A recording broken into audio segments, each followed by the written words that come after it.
जय हिंद, राधे राधे, नमस्ते आप सभी को। देखिए, हम लोग एक क्लास 10th बोर्ड एग्जाम में जो पिछले साल आए हुए मल्टीपल चॉइस क्वेश्चन है उसको कर रहे हैं। उसकी कुछ सीरीज कर रहे हैं साइंस सब्जेक्ट का। तो आज हम लोग फिर से अगले चैप्टर पे आए हुए हैं। चैप्टर ये आपका चैप्टर बायोलॉजी का ही चैप्टर है। और इस चैप्टर का नाम जो अगला चैप्टर है, पिछली बार हम लोग लाइफ प्रोसेसेस के जितने क्वेश्चन आए हुए थे उसको किए थे, लगभग 50 55 60 क्वेश्चन थे। उसका प्लेलिस्ट में नीचे वो डलवा देंगे, डाल देंगे, आप उसको जाके देख सकते हैं। और ये अब उसका अगला चैप्टर है, ये रिप्रोडक्शन का चैप्टर। मतलब उसमें आप अगर कह लीजिए तो बोर्ड में, तो एनसीईआरटी में हाउ डू ऑर्गेनिज्म रिप्रोड्यूस नाम से चैप्टर है, मतलब रिप्रोडक्शन इन ऑर्गेनिज्म। इसके जो संबंधित क्वेश्चन पिछले साल बोर्ड में आए हुए थे उन पे हम लोग आज चर्चा करेंगे। तो ये आपके क्लास 10th के जो बोर्ड एग्जाम होने वाला है उसके लिए भी ये महत्वपूर्ण है। और फिर से बताएं, आपके जो वनडे एग्जाम है उनके लिए भी ये क्वेश्चन जो है ये महत्वपूर्ण हो सकते हैं, जैसे आपकी पुलिस की वैकेंसी आई हुई है और जो भी वनडे एग्जाम होने हैं। क्योंकि एनसीईआरटी सब लोग ढूंढते रहते हैं, बता रहे हैं एनसीईआरटी एनसीईआरटी। और क्योंकि ये सारे क्वेश्चन लगभग जो आते हैं वो एनसीईआरटी से उठाए जाते हैं, इसलिए ये आपके लिए भी इम्पोर्टेंट हो सकता है, तो आप भी इसको देख सकते हैं। तो चलिए हम लोग ऐसे कुछ क्वेश्चन स्टार्ट करते हैं। जितने क्वेश्चन आए होंगे हम लोग उसको क्वेश्चन करेंगे, एक पार्ट दो पार्ट जितने में हो पाएगा, जितने में ये पूरा कंप्लीट हो पाएगा। तो अब आते हैं क्वेश्चन पे। तो देखिए, इसका पहला क्वेश्चन क्या है, ये देखिए, both fibres of DNA are connected by. हालांकि ये क्वेश्चन रिप्रोडक्शन का ना होगा, ये जेनेटिक्स का क्वेश्चन है, लेकिन इनका भी थोड़ा सा नाता है इससे भी। तो इसलिए ये क्वेश्चन इसमें दे दिया गया था। एक्चुअली 2018 में आया था, ये दिख रहा होगा शायद, तो काला काला काला है, दिख तो रहा है भैया। तो 2018 क्वेश्चन हुआ था, ये बोल रहा है both fibres of DNA are connected by. अगर देखा जाए तो डीएनए के दोनों फाइबर्स जो होते हैं, देखिए ये डीएनए का स्ट्रक्चर है। डीएनए कहाँ पाया जाता है, मान लीजिए जो सेल होता है ना, सेल के बीच में न्यूक्लियस, और न्यूक्लियस में यहीं पे होता है ये क्रोमोसोम, और इसी क्रोमोसोम में ये पाया जाता है डीएनए। तो ये वाला जो ये है, ये बोल रहा है ये दोनों आपस में ये जुड़े हुए हैं ऐसे। तो वो किससे जुड़ा हुआ है, तो वो जो बीच में जुड़ा हुआ किस बांड से जुड़ा हुआ पूछ रहा है। तो ये जो जुड़ा हुआ है ये होता है आपका हाइड्रोजन बॉन्ड से जुड़ा होते हैं। ये हाइड्रोजन बॉन्ड से जुड़ा हुआ होता है, इसलिए इसका आंसर क्या होगा, ए नंबर। राइट आंसर इसका होगा ए नंबर। ठीक है, अगला क्वेश्चन पे आइए। सब कुछ सही सलामत दिख रहा है ना, बहुत सही। चलिए अगली समस्या पे आते हैं, समस्याओं का समाधान कर रहे हैं हम लोग। ये पूछ रहा है वेरिएशन प्रोड्यूस इन ऑर्गेनिज्म, 2014 में आया हुआ है। अब ये ऑप्शन दिया है, इनमें से बताना है कि इसके अकॉर्डिंग कौन सा सही है। तो वेरिएशन का मतलब होता है भिन्नता, जो पहले था वो उससे कुछ डिफरेंस मिले, उसको बोलते हैं वेरिएशन। देखिए एक्चुअली एक वर्ड होता है सिमिलैरिटी। अब सिमिलैरिटी मतलब समानता। अगर बाप की तरह बेटा भी है, मतलब एकदम समान, कुछ भी अंतर नहीं, वो सिमिलैरिटी का उससे जो मिल रहा है सिमिलैरिटी। और उससे अगर कुछ अपडेट हुआ है तो वो उसको कहते हैं वेरिएशन। जैसे पहले मोबाइल आपके पास छोटा था, अब इस समय देखिए ये एंड्रॉयड वर्जन आ रहा है, तो अब इसमें कुछ ना कुछ तो वेरिएशन देखने को मिलेगा ना, वेरिएशन है। तो ये पूछ रहा है कि जो वेरिएशन आता है, मतलब सीधे सीधे ऐसा समझिए, अगर बाप पगला था तो बेटा भी पगला ना रहे, थोड़ा सा अपडेट हो जो बदलते इन्वायरमेंट को। तो इसलिए ये जो ऑर्गेनिज्म है इसमें वेरिएशन कैसे आता है, क्या वेजिटेटिव रिप्रोडक्शन से आएगा। मतलब ये कि अगर वो जो नई संतान आई है अगर वेजिटेटिव रिप्रोडक्शन के थ्रू बनी है तो क्या उसमें वेरिएशन होगा, नहीं होगा, बिल्कुल नहीं होगा। सेक्सुअल एसेक्सुअल रिप्रोडक्शन, अगर एसेक्सुअल रिप्रोडक्शन के थ्रू बनी है उसमें भी नहीं होगा। देखिए सेक्सुअल रिप्रोडक्शन होगा तो वेरिएशन आएगा, इसका मतलब आंसर इसका सी नंबर वाला होगा। स्पोर फॉर्मेशन इसका तो कोई मतलब नहीं है, इसका राइट आंसर सी वाला होगा। इसीलिए सेक्सुअल रिप्रोडक्शन में वेरिएशन इसलिए आता है, दो पेरेंट्स उसमें इन्वॉल्व होते हैं, मतलब कुछ उनका करेक्टर कुछ उनका करेक्टर, दोनों का करेक्टर मिल के जो बनता है, इसलिए थोड़ा सा डिफरेंस आ जाता है, वेरिएशन आता है। अगर एक कैरेक्टर का हो, जैसे वेजिटेटिव हो गया एक पेरेंट्स हो गया, सेक्सुअल रिप्रोडक्शन एक पेरेंट्स हो गया, स्पोर फॉर्मेशन एक पेरेंट्स हो गया, जैसा बाप वैसा बेटवा, बिल्कुल भी वेरिएशन नहीं, एकदम सिमिलरिटी। अब ये सिमिलरिटी कब तक सर्वाइव करेगा, क्योंकि नेचर बदल रहा है, इन्वायरमेंट बदल रहा है, आपको अपडेट होना पड़ेगा, नहीं होंगे आप सर्वाइव नहीं कर पाएंगे। इसीलिए बहुत से प्लांट ऐसे हैं जो कि बाइसेक्सुअल होते हैं, मतलब उसमें दोनों मेल और फीमेल पाए जाते हैं, लेकिन वो सेल्फ फर्टिलाइजेशन के लिए अपने से ये फर्टिलाइज नहीं कर पाते हैं, कर लेते हैं दूसरे प्लांट के फ्लावर से फर्टिलाइज करते हैं, इसीलिए जिससे कि उनमें कुछ ना कुछ वेरिएशन आ सके, ताकि वो इन्वायरमेंट में सर्वाइव कर सकें। अगर वेरिएशन नहीं आएगा तो उनको सर्वाइवल में मुश्किल पड़ जाएगी, इसके लिए इसका आंसर क्या होगा, 3 नंबर। अगला क्वेश्चन पे आते हैं, asexual reproduction by budding is found इन। अब देखिए ये 2017 में क्वेश्चन आया हुआ था। एसेक्सुअल रिप्रोडक्शन बडिंग में पूछ रहा है, रिप्रोडक्शन बाय बडिंग, बडिंग के द्वारा रिप्रोडक्शन किस में पाया जाता है।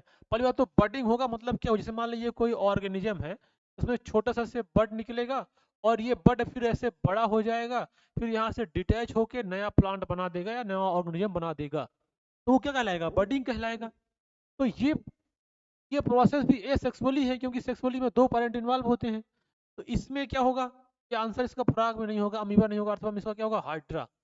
राइट आंसर क्या होगा, डी नंबर। ठीक है, अगला क्वेश्चन पे आते हैं, asexual reproduction takes place through budding. ये क्वेश्चन वही है लेकिन ये ऑप्शन चेंज है, लेकिन ये क्वेश्चन आपका एनसीईआरटी में भी मिलेगा आपको, एनसीईआरटी और 2019 में और 22 में ये सब क्वेश्चन आया हुआ था। तो पूछ रहा है कि एस थ्रो बडिंग इसमें किसके तरह होता है, तो ईस्ट। देखिए इसमें ऑप्शन इसका राइट आंसर ईस्ट होगा, अभी उधर नहीं होता, प्लाज्मोडियम में नहीं होता, लिस्मानियम में नहीं होता, राइट आंसर क्या होगा, ईस्ट। ईस्ट में बडिंग के द्वारा रिप्रोडक्शन, एसेक्सुअल रिप्रोडक्शन होता है। अगला क्वेश्चन पे आइए, how many part are there in flower. Flower में कुल कितने पार्ट होते हैं वो पूछ रहा है। तो देखिए ये फ्लावर में कुल कितने पार्ट होते हैं, अब पार्ट की बात करेंगे तो मेन पार्ट कितने होते हैं, फ्लावर आपको शायद दिख रहा होगा, लेकिन इसमें जो चीज लिखा है वो हम लिख दे रहे हैं, चलिए। देखिए जो सबसे नीचे, अगर किसी फूल को लेके ऐसे बीच से काट देंगे, मतलब उसका टीएस काटेंगे, तो आपको इसमें चीजें कुछ दिखेगी। ये सबसे नीचे वाला जो ग्रीन कलर का ये दिख रहा है, रहा होगा, नहीं दिख रहा हो तो हमारे, इसको बोलते हैं, ये मतलब अगर एक को, सभी को नहीं, एक को बोलेंगे ये सिंपल, एक वाला ये वाला पार्ट हो गया। अब ये पूरा मिल जाता है तो इसको बोलते हैं CYAX, कैलेक्स। मतलब सेपल एक रहेगा तो सेपल, कई मिल जाएगा तो कैलेक्स, सभी मिल जाएगा तो। और जो ये बड़े पिंक कलर का जो सुंदर सा दिख रहा है, इस वाले को, ये वाला भी कलर कर रहे हैं, इसको बोलते हैं पेटल। क्या बोलते हैं, पेटल। और ये जब कई मिल जाएगा तो इसको बोलते हैं कोरोला। मतलब एक रहेगा तो पेटल, सारे मिला दो कोरोला। और जो ये थोड़ा सा दिख रहा है, एक ये वाला और ये ऐसे, ये वाला, और इसको बोलते हैं, ये वाला आपका है मेल रिप्रोडक्टिव पार्ट। हाँ, ये मेल रिप्रोडक्टिव बोलते हैं स्टेमेन। अब ये स्टेमेन के 2 पार्ट होते हैं इसमें, जो ये ऊपर वाला पार्ट है इसको बोलते हैं एंथर, और जो ये वाला नीचे वाला पार्ट है इसको बोलते हैं फिलामेंट। तो ये एक पार्ट ये हुआ, तो दूसरा ये हुआ, तीसरा ये हुआ, और चौथा जो ये वाला पार्ट है, ये फीमेल रिप्रोडक्टिव पार्ट है, इसको बोलते हैं, लिख दे रहे हैं, कॉर्पेल। इसमें 3 पार्ट होते हैं, एक होता है स्टिग्मा, और दूसरा होता है स्टाइल, और तीसरा होता है ओवरी। और ये वाला स्टिग्मा है, ये वाला स्टाइल है, ये वाला ओवरी है, तो चौथा ये हो गया। तो कुल फ्लावर के मेन 4 पार्ट होते हैं, बाकी जो हमारे जुड़ता है इसको रिसेप्टिकल बोलते हैं, इसका मतलब नहीं इसमें से कुल फ्लावर के अगर कंप्लीट फ्लावर है तो ये 4 पार्ट होगा, मतलब चाहे कंप्लीट फ्लावर होगा, और वही कंप्लीट फ्लावर ही बाइसेक्सुअल होगा, मतलब उसमें दोनों प्रकार के सेक्स अर्थात मेल रिप्रोडक्टिव पार्ट और फीमेल दोनों पाए जाएंगे, तो वो कंप्लीट फ्लावर भी कहलाएगा। तो इसमें कंप्लीट फ्लावर है तो उसमें 4 पार्ट होते हैं। और अगर कोई फ्लावर ऐसा है जिसमें केवल मेल पार्ट है तो वो कहलाएगा मेल फ्लावर, केवल मेल पार्ट है। और किसी में केवल फीमेल पार्ट है तो वो कहलाएगा फीमेल फ्लावर, या उसी को हम लोग यूनिसेक्सुअल फ्लावर भी बोल सकते हैं। ठीक है? अगले पे आइए, द मिडिल पार्ट ऑफ कॉर्पेल। अभी बताए फ्लावर में कार्पेल कहाँ देखिए इस वाले से, ये वाला पार्ट कार्पेल है। इसको अगर हम लोग बनाएंगे तो कार्पेल कुछ ये ऐसा दिखेगा। ठीक है, अब इस कार्पेल में सबसे ऊपर वाला जो पार्ट है ये है आपका स्टिग्मा, और जो ये वाला पार्ट है ये है स्टाइल, और इसके बिचवा में ये होता है, इसको बोलते हैं ओवरी। तो ये पूछ रहा है मिडिल पार्ट ऑफ कार्पेल, ये अपर हो गया, ये लोअर हो गया, ये मिडिल बर्थ हो गई आपकी जो ट्रेनियम मिलती है मिडिल बर्थ, जो कोई लेना पसंद नहीं करता। तो मिडिल पार्ट में क्या होता है स्टाइल, तो इसका राइट आंसर क्या होगा स्टाइल। स्टाइल मारने वाली स्टाइल नहीं, इसका नाम स्टाइल है। इसका राइट आंसर क्या होगा बी नंबर। अगले क्वेश्चन पे आइए, द एंथर कंटेन्स, ये क्वेश्चन एक आया है, या इसे बोल सकते what is present in pollen sac. ये कितनी बार आया, ये एनसीईआरटी क्वेश्चन है, ये 19 में आया, 20 में आया, फिर ये 22 में आया, इस तरह से दोनों क्वेश्चन का मतलब सेम ही है। तो जो एंथर होता है वो कंटेंट्स मतलब एंथर के अंदर वो कहाँ पे होता है, मतलब इसको सॉरी एंथर के अंदर क्या मिलता है, क्या करने का, सेपल्स गलत है, ओब्यूल्स गलत है, कॉर्पेल गलत है, इसके अंदर पोलन ग्रेन होता है। 3 नंबर इसका आंसर सही है। अब इसको देख सकते हैं हम लोग, ये जो मेल रिप्रोडक्टिव पार्ट है दिख रहा है नहीं दिख रहा है, हम बता देना है बना के ये वाला जो हरियर हरियर बना रहे हैं ग्रीन पार्ट, ये सर है, थोड़ा सा कर दे, बहुत सुंदर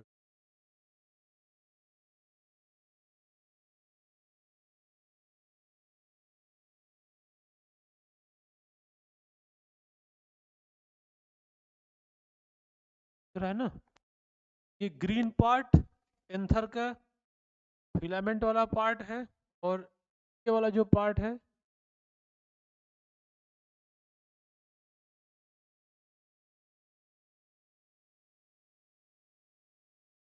अब ये पार्ट जो है ये आपका है एंथर, क्या कहलाएगा ये एंथर, और ये वाला जो पार्ट है ये है फिलामेंट। ठीक है, तो ये पूछा कि इसके अंदर, तो एंथर के अंदर पूछा, ये एंथर के अंदर क्या होता है, या इसी को पोलन सैक बोलते हैं एंथर को। तो इसके अंदर अगर इसको तोड़ेंगे तो यहाँ पे कुछ दिख रहा है ऐसा डायग्राम, इसको तोड़ेंगे तो कुछ इस तरह दिखेगा, और ये देखिए ये कुछ भरा हुआ है, इसी को बोला जाता है पोलन ग्रेन। आई थिंक दिख रहा होगा पोलन ग्रेन। तो क्या होता है इसके अंदर पोलन ग्रेन, अर्थात वही पोलन जिसको परागण बोलते हैं, जो ये मेल गैमिट है, इसी पोलन ग्रेन को क्या बोलते हैं, यही है तो मेल गैमिट, यही मेल गैमिट है जो कि पॉलिनेशन के दौरान यहाँ से निकल के दूसरे प्लांट के स्टिग्मा पे जाके फ्लावर पे गिरता है। ठीक है, तो ये इसका आंसर इसलिए पोलन ग्रेन होगा। अगला क्वेश्चन पे आइए, the transfer of pollen grain from anther to stigma, इसको क्या प्रोसेस को क्या बोलते हैं। अगर किसी के एंथर से पोलन ग्रेन निकलेगा और किसी के माध्यम जैसे हनी बी मोस्टली जाएगा, तो क्या बोलते हैं, इसको पॉलिनेशन बोलते हैं, है ना, जो सिंपल ही क्वेश्चन है। इसका आंसर क्या होगा पॉलिनेशन। अगला क्वेश्चन पे आइए, क्वेश्चन कहाँ आया था 2014 में आया था। अब इसमें आइए, the number of male gamete in pollen tube etch, 2017-2020 में क्वेश्चन आया हुआ। ये थोड़ा समझिए, देखिए ये जो पोलन ग्रेन है मतलब पोलन ट्यूब कब बनती है, जब पोलन ग्रेन किसी स्टिग्मा में पहुंच जाता है। जैसे ये शायद दिख रहा होगा, ये आपकी स्टिग्मा है, और सॉरी हाँ ये सबसे ऊपर वाली क्या है,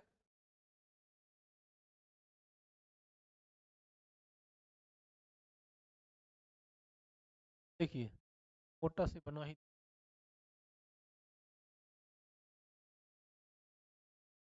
ये ऊपर वाली वह है, ये वाली जो कलर का नहीं स्टाइल वाला है। फिर इधर जो है ये रहे, देखिए ये वाला है आपका स्टाइल मारने वाली,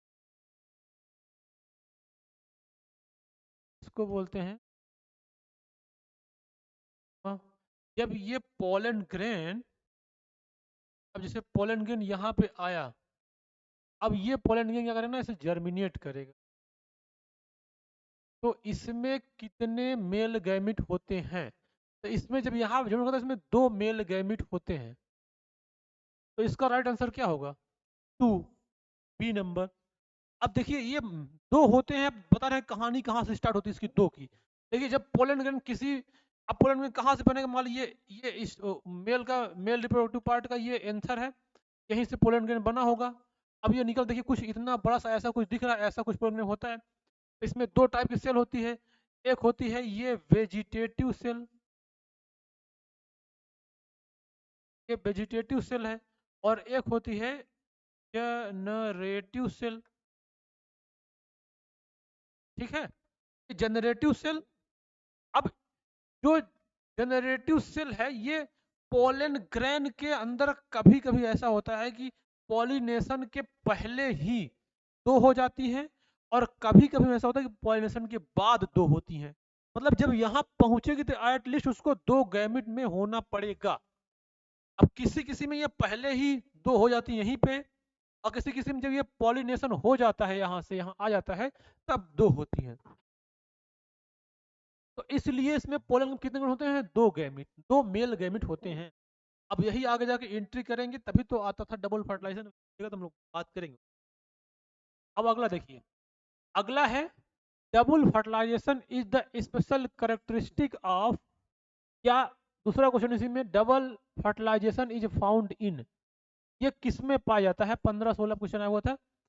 अब डबल फर्टिलाइजेशन हमने क्लास में तो बताया है, मतलब डबल मतलब 2, फर्टिलाइजेशन मतलब निषेचन, 2 बार निषेचन मतलब 2 बार फर्टिलाइजेशन होगा, उसको बोलते हैं डबल फर्टिलाइजेशन।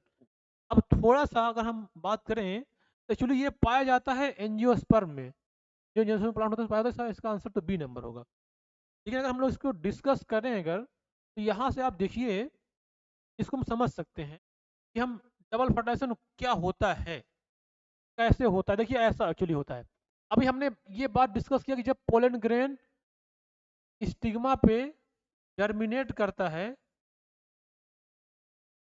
तो ये मान लीजिए हमने बनाया, ये फीमेल रिप्रोडक्टिव पार्ट है, एकदम अच्छे समझिएगा डबल फर्टिलाइजेशन की। यहाँ पे, यहाँ पे रहेगा ओवरी, और इसी के अंदर ओव्यूल है, अर्थात फीमेल गैम। अब ये यहाँ से कहीं से पोलन ग्रेन आया, यहाँ पे बैठा हुआ है, दिख रहा है। अब ये क्या करेगा ना, जर्मिनेट करेगा। ये पोलन ग्रेन जो है ये यहाँ से, ये पोलन ग्रेन ऐसा आया हुआ है, अब ये ऐसे जर्मिनेट होना शुरू होगा, ऐसे ट्यूब बनाएगा, और ये ट्यूब आके इससे मिलेगा, इसको फर्टिलाइजेशन बोलते हैं। तो अभी हमने बताया कि इसमें कितने मेल गैमेट होते हैं? 2, 1 और 2 यहाँ पे होते हैं। अब इसके अंदर ये जो है ना, ये होते हैं आपके ओव्यूल, जिसे हम लोग फीमेल गैमेट बोलते हैं। इसी के अंदर पाया जाता है ओव्यूल के अंदर एम्ब्रियो सैक। अगर इसको इसको हम लोग बाहर निकालेंगे तो ये कुछ इतना बड़ा सा दिखेगा, इस ओव्यूल को, ये कुछ इतना बड़ा होता है, और इसमें ये चीज होती है, देखिए क्या क्या चीज होता है इसमें, दिख, इसमें देखिए ये ओव्यूल में सबसे नीचे जो इधर देखें तो ये तो फिलीफार्म ऑपरेटस है, ये वाला, और उसके बाद ये जो दिख रहे हैं ना ऐसे बड़े बड़े, एक और एक इस दोनों बोलते हैं सिनर्जिड। और ये वाला जो दिख रहा है, ये वाला कलर चेंज कर दें इससे, जो ब्लू कलर हम देखो इसको एग सेल, एग या एग सेल बोलते हैं, एक ही बोलेंगे, सॉरी एग कहीं तो। और ये वाला है पोलर न्यूक्लियाई या पोलर सेल बोलते हैं, पोलर न्यूक्लियाई ये वाला है। अब देखिए यहां से क्या होगा, जब ये मेल गैमिट ऐसे जर्मिनेट होके ऐसे आएगा तो इसको क्या बोलते हैं, ये पोलन ट्यूब है। ये क्या है, पोलन ट्यूब। अब ये पोलन ट्यूब जैसे आगे बढ़ेगा, इसमें दो गैमिट हैं, तो देखिए जब ये आगे इनसे मिलेगा, इनमें से किसी एक से, तो इसको हम थोड़ा सा यहाँ समझा रहे हैं कि मान लीजिए ये यहाँ पे आया, ऐसे जर्मिनेट हो रहा है यहाँ पे, ये देखिए यहाँ पे ऐसे आ रहा है, ऐसे ट्यूब बना के। अब इससे मिले, क्योंकि इसी को हमने बाहर निकाला है, आप सब समझ रहे होंगे, तो ये इससे अब मिलेगा, यही जो दोनों गैमिट हैं यहाँ आ गए। अब एक्चुअली क्या होता है ना, इसमें जो दो गैमिट है, ये एक गैमिट क्या करेगा, तो जाके इससे फ्यूज होता है, ये जो एग सेल है इससे फ्यूज होगा, तो एक बार फर्टिलाइजेशन यहाँ होगा, और फिर जब होगा तो जो ये वाला है, ये वाला जाएगा और ये जो पोलर सेल है दोबारा इससे फ्यूज करेगा। एक गैमेट इससे फ्यूज हुआ, हालांकि इसके फ्यूज होने से पहले पहले ये लोग आपस में फ्यूज होकर एक बन जाते हैं, एक बन जाएगा, तो ये जैसे रहेगा तो ये 2n हो जाएगा। और एक n ये है, एक इससे फ्यूज करेगा एक सेल से, और एक फ्यूज करेगा 2n, सॉरी इसे पोलर सेल से। तो एक बार फर्टिलाइजेशन यहाँ पे हुआ और एक बार फर्टिलाइजेशन यहाँ पे हुआ, तो इसी को बोला जाता है डबल फर्टिलाइजेशन। अब देखिए जब ये एग से फ्यूज करेगा तो बनाएगा जाइगोट, और यही जाइगोट आगे चल के बनेगी सीड। और जब ये इंडोस्पर्म, सॉरी जब ये इससे फ्यूज करेगी, किससे, ये जो पोलर सेल थी, तो इससे बनेगा इंडोस्पर्म। क्या बनेगा, इससे बनेगा इंडोस्पर्म। अब ये इंडोस्पर्म होगा 3n, और ये होगा 2n का, जाइगोट फिर 2n का। 3n मतलब इंडोस्पर्म, मतलब जो आप नारियल का पानी पीते हैं वो लिक्विड इंडोस्पर्म है, और जो सॉलिड गोला जो भगवान जी चढ़ाते हैं वो सॉलिड इंडोस्पर्म है। तो वो इंडोस्पर्म ऐसे बनता है, और जो ये बनेगा ये आगे चल के सीड बनाएगा, और ये जाके इंडोस्पर्म। एक्चुअली एंडोस्पर्म सीड को न्यूट्रिशन देने का काम करता है, हम लोग इसको डिटेल में पढ़े हैं, अगर किसी को देखना होगा तो उसमें हमने डलवा देंगे, आप देख सकते हैं, भाई क्लास हम लोग उसको किए हैं, हम लोग आज क्वेश्चन कर रहे हैं, इसलिए हम लोग इतना समझ लिए हैं। अब देखिए, तो इसीलिए इसका क्या क्वेश्चन कर रहा था, हाँ इसमें ये किसमें पाया था, जो एंजियोस्पर्मिक प्लांट है उसी में चीज देखने को मिलती है, तो इसका राइट आंसर क्या होगा, बी नंबर। चलिए आगे क्वेश्चन आते हैं। In angiosperm after fertilisation the seed coat is formed from. Actually पूछ रहा है कि सीड कोट किससे बनता है। इसे देखिए, जब फर्टिलाइजेशन होता है यहाँ पे, ये मतलब क्या है, ये फीमेल रिप्रोडक्टिव पार्ट है, कि यहीं पे तो फर्टिलाइजेशन होगा, यहाँ ओव्यूल है। तो जब फर्टिलाइजेशन होता है तो ये वाली है ओवरी, ये ओवरी बन जाती है फ्रूट में, और जो ये ओव्यूल है ये बनती हैं सीड। लेकिन इसमें पूछा है सीड का कोट, मतलब जो सीड बना तो उसके बाद जो ये कोट होगा वो सीड कोट किससे बनता है, तो इस ओव्यूल में जानते हैं, इस ओव्यूल में पाया जाता है इंटेगुमेंट, तो वही इंटेगुमेंट सीड कोट में कन्वर्ट हो जाता है। अब देखा जाए तो इसको हमने बस समझ लें इस डायग्राम से। देखिए ये ओव्यूल कुछ ऐसा होता है जो कंप्लीट ओव्यूल। अब इसके अंदर देखेंगे तो ये वाला पार्ट जो है ये हाइलम है कहलाता है, और जो ये है ये वाला है माइक्रोपाइल कहलाता है, जो ये वाला है ये फ्यूनिक्यूल कहलाता है, और इसके बाद ये जो है ये माइक्रोपाइलर पोल है, और यहाँ पे जो ये वाला पार्ट है ये है ये वाला और ये वाला, मतलब कह लीजिए ये वाला और दूसरा ये वाला, ये दोनों इंटेगुमेंट हैं। तो ये वाला बाहर वाला जो है ये आउटर इंटेगुमेंट है, ये वाला जो है इनर इंटेगुमेंट है। तो इन्हीं इंटेगुमेंट से बन जाता है सीड कोट, और आउटर से बनता है टेस्टा। इसी सीड कोट में आउटर इंटेगमेंट टेस्टा और इनर इंटेगमेंट टेगमेंट बनाता है, ठीक है। तो ये इसका राइट आंसर इसलिए इसमें क्या होगा, इंटेगुमेंट। ठीक, अगले क्वेश्चन पे आते हैं।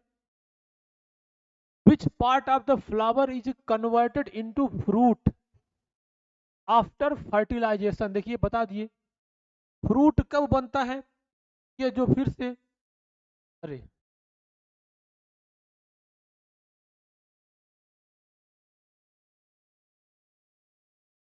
ये देखिए यहाँ पे होता है, ये मान लीजिए क्या है, ओवरी।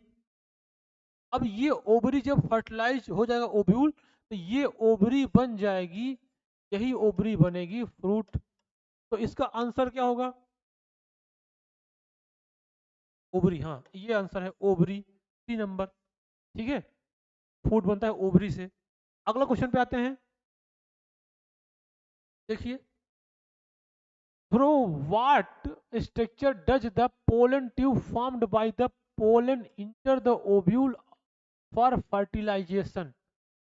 ये पूछ रहा है ओव्यूल, देखिए ये ओव्यूल है, और ये पूछ रहा है कि जब फर्टिलाइजेशन होता है तो किस पार्ट से पोलन ट्यूब इसके अंदर घुसती है, ओव्यूल के अंदर, क्योंकि यहीं पे एम्ब्रियो होगा जो कि एग सेल से मिलेगा और जो पोलर सेल होगा उससे मिलेगा। तो ये किस पार्ट से अंदर घुसती है, देखिए तो हमने बता दिया ये वाला जो पार्ट है यहाँ जो दिख रहा है, ये इसको बोलते हैं माइक्रोपाइल। माइक्रोपाइलर इन, तो ये माइक्रोपाइल जो है इसी के थ्रू ऐसे वो पोलन ट्यूब एंट्री करती है। तो इसका आंसर क्या होगा, यही कहाँ गया माइक्रोपाइल, हाँ ये वाला, D नंबर। ठीक है, अब देखिए अगला क्वेश्चन पे आइए। अगला क्वेश्चन क्या है, which is a not a part of female genital system in human.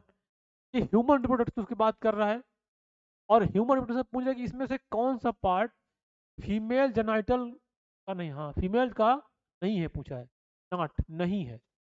तो ओवरी देखिए ये भी होता है फीमेल में, यूटेरस फीमेल का है, फैलोपियन ट्यूब फीमेल का है। ये जो वास्ट डिफरेंस है ये मेल का पार्ट है, मेल रिप्रोडक्टिव का पार्ट है, इसलिए आंसर इसका क्या होगा, C नंबर।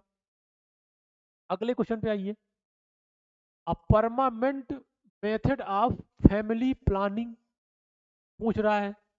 फैमिली प्लानिंग सब जानते होंगे, मतलब अनचाहा संतान, सॉरी ये तो कहेंगे ना, हाँ मतलब मुझे अगर संतान की चाहत नहीं है तो हमने अपना फैमिली प्लानिंग करवा लिया, हम नसबंदी जिसको बोलते हैं। तो इसमें से परमानेंट इलाज क्या है, देखिए उसमें से कुछ ऐसा ट्रीटमेंट भी होता है जो आप लोग टेम्परेरी यूज कर सकते हैं, जैसे ये कंट्रासेप्टिव पिल्स, ये टेम्परेरी है ना। यूटेरस ये तो कुछ है ही नहीं, इसमें कोई मतलब ही नहीं है। और फैलोपियन ट्यूब ये तो उसका पार्ट है, ये भी कोई मतलब नहीं है। तो परमानेंट इलाज ये जो वैसेक्टोमी है, इसमें वैसेक्टोमी में होता क्या है, एक्चुअली ये जो मेल रिप्रोडक्टिव पार्ट है ये वाला जो है इसको बोलते हैं टेस्टिस। और इससे ये जो टेस्टिस की ये जो ट्यूब है, ये जाके फिर ऐसे यहाँ से स्पर्म रिलीज करती हैं। इसी तरह से इधर वाली भी टेस्टिस है, इससे भी। तो क्या किया जाता है, इसको कट कर दिया जाता है और ऐसे मोड़ के इसको यहाँ से ऐसे कट करेंगे और ऐसे मोड़ के ऐसे ऐसे बांध देंगे। जैसे ये देखिए ये मोड़ के ऐसे बांध दिया गया है। तो यहाँ पे मतलब इससे स्पर्म रिलीज ही नहीं होगा, यहाँ तक पहुँचेगा ही नहीं, यहाँ से ना रहेगा बांस ना बजेगी बांसुरी। तो ये हो जाएगा परमानेंट इलाज, है ना। अब ये मेल भी कर सकते हैं फीमेल भी कर सकते हैं। तो अगर ये मेल में करवा उसको वैसेक्टोमी बोलते हैं। अगर फीमेल रिप्रोडक्टिव पार्ट में ट्यूब को काट के बांधा जाता है उसको ट्यूबेक्टोमी बोलते हैं। तो ये दोनों का परमानेंट इलाज है। अक्सर इस समय फीमेल करवाती है लेकिन मेल भी करवा सकते हैं, तो क्या बोलते हैं, वैसेक्टोमी। बस में यारी मतलब ये परमानेंट, अब ये दोबारा कट गया तो जुड़ेगा नहीं, खत्म, बाय बाय टाटा, दोबारा कोई संभावना नहीं है। ठीक है, अब देखिए अगला क्वेश्चन पे आइए, क्वेश्चन नंबर 16। ये budding is found in, budding बता दिए थे, मान लो ये कोई ऑर्गेनिज्म है तो ये बड निकलेगी, और ये बड आगे चल के पहले बड़ी होगी, फिर यहाँ से कट जाएगी, फिर इससे न्यू ऑर्गेनिज्म बन जाएगा, इसको बोलते हैं बडिंग। ये किस में देखने को मिलती है, तो ये प्लानेरियम नहीं, उसमें तो रीजनेशन होता है, लिस्मानियम नहीं होता, आला भी, ये हाइड्रा होता है, हाइड्रा में बडिंग देखने को मिलती है। तो राइट आंसर क्या होगा, B नंबर। अगला क्वेश्चन पाइए।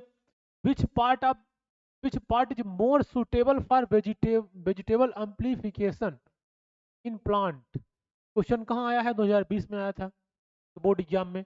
ये पूछ रहा है कि वेजिटेटिव एम्प्लीफिकेशन मतलब जो वेजिटेटिव प्रोपागेशन होता है, रिप्रोडक्शन होता है, उसमें इसके कौन से पार्ट से करना ज़्यादा सूटेबल रहेगा। मतलब आप स्टेम को काट के लगा दीजिए, नया प्लांट बनाइए, वो ज़्यादा सही है, कि लीफ काट के लगाइए उससे नया प्लांट बनेगा, वो ज़्यादा सही है, कि रूट काट के लगाइए, कि लेंटिसेल। लेंटिसेल से तो कोई सवाल ही नहीं बनता। अब इन सब से होता है, लेकिन कौन ज़्यादा सूटेबल है? देखिए, रूट से भी हो सकता है, लीफ से भी हो सकता है, स्टेम से हो सकता है, लेकिन ज़्यादा सूटेबल जानते क्या होगा? इसमें स्टेम होगा। इसका राइट आंसर क्या होगा? ए नंबर, ये ज़्यादा सूटेबल होगा। ठीक है, चलिए अगला क्वेश्चन पे, अगली समस्या। डीएनए इज फाउंड इन, पूछ रहा डीएनए कहाँ पे पाया जाता है? डीएनए डीएनए कहाँ पे पाया जाता है? ठीक है, बताइए क्या होगा इसका राइट आंसर। आप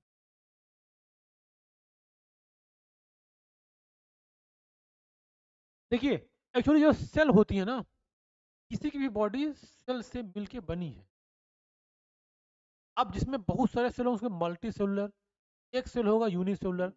तो अगर हम लोग सेल की बात करें तो ये कुछ सेल का स्ट्रक्चर कुछ ये बना हुआ है ऐसा। अब इस सेल में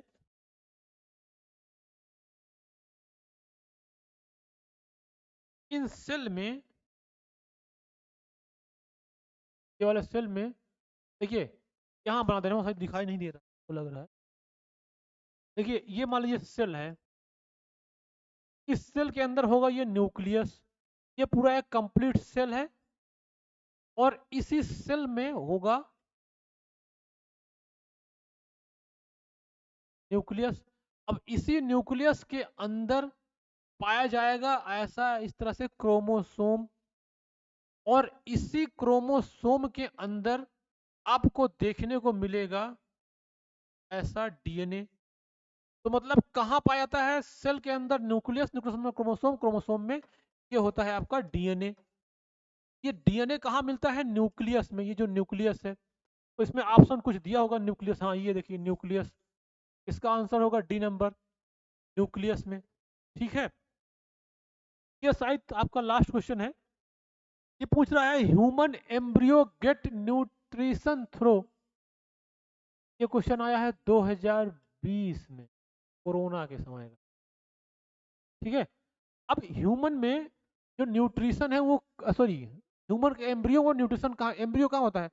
एम्ब्रियो मतलब जब बेबी का डेवलपमेंट हो रहा था, मतलब जब बेबी यूटेरस के अंदर रहता है, ह्यूमन बेबी मम्मी के पेट के अंदर, तो उसको एम्ब्रियो बोला जाता है। अब ये यहाँ पे कुछ ये दिख रहा होगा, दिख नहीं रहा है, दिखवाएं इसको ऐसे। ये है यूटेरस, और इसी के अंदर ये देखिए बेबी बढ़िया सुंदर सा खेल कूद रहा है। तो अब उसके अंदर तो कोई चाउमीन पिज्जा बर्गर लेके जाएगा नहीं, लो बेटा खा लो। जो मम्मी खाएगी वही ये भी खाएगा। मम्मी खाएगी, मम्मी के ब्लड में एब्जॉर्ब होगा, फिर उसी के ब्लड में इसमें जाएगा। तो मम्मी जो खाएगी वही उसको ही मिलेगा, फिर जो पिएगी वो मिलेगा।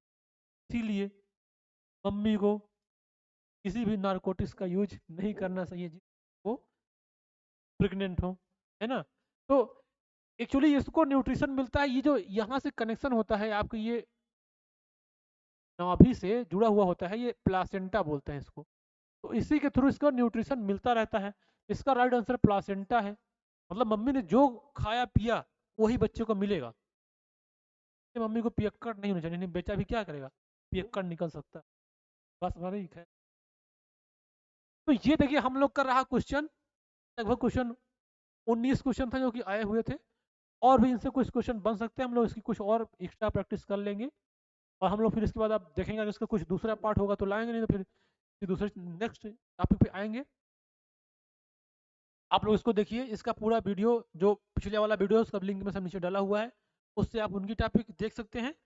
और हम लोग नेक्स्ट टॉपिक में, नेक्स्ट वीडियो में, टॉपिक में मिलेंगे, नेक्स्ट वीडियो में नेक्स्ट टॉपिक के बारे में डिस्कस। और ये आप फिर से बता दें, आपके ये केवल बोर्ड एग्जाम के लिए नहीं, आपका ये वनडे एग्जाम के लिए भी जितने भी होते, जहाँ जहाँ पे आपको देखने को मिलेगा क्या, बायोलॉजी, वहाँ वहाँ पे इस तरह से क्वेश्चन आपके आने की संभावना होते हैं, आप लोग भी देख सकते। चलिए फिर हम लोग अब मिलेंगे नेक्स्ट टॉपिक में। ओके।